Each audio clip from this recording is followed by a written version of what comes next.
alaykum hurmatli obunachilar. Sizlar bilan bugun ikkinchi darsimizni boshlaymiz. Ikkinchi darsimiz ritm, ya'ni bo'ylar haqida bo'ladi.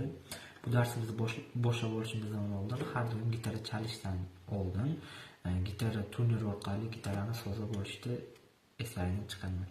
Demak, bugungi darsimizda hammaga mashhur bo'lgan basli bo'y haqida gaplashamiz. Basli bo'y va undan tashqari boshqa bo'ylar haqida gaplashib o'tamiz.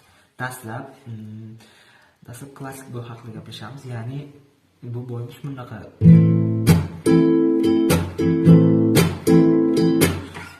Buni sekinlashtirib ko'rsatsam, bosh barmoq bilan bitta pastga, keyin zarb tushib, keyin ikkita tepaga, shunday.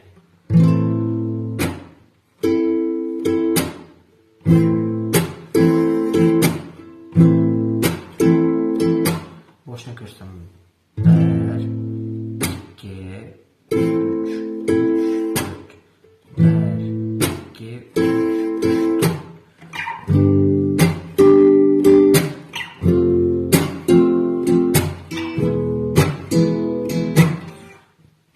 yana bir marta ko'rsataman. 1 2 bunga mos bironta qo'shishni o'rganib ketsak birdan. Bunga mos bironta qo'shiq, masalan, biz balki taqdir uchun kurashga kichkinamiz, shu sabab yig'lamay men yoqtirgan kichkintoy qiz. Dunyoda bordir tuyg'u sog'inch degan davosi yo'q, qachondir taqdir bo'lsa bizlar yana ko'rishamiz.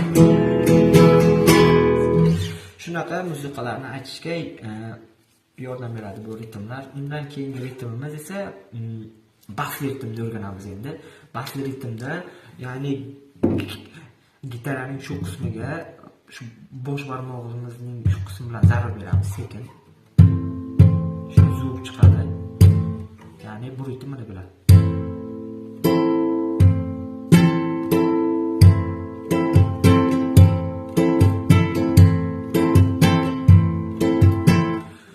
Tushuntirilmagan umiddaman. Yana bir marta sekin ko'rsatib beraman. Bosh barmoq bilan sekin uramiz. 1 2 3 4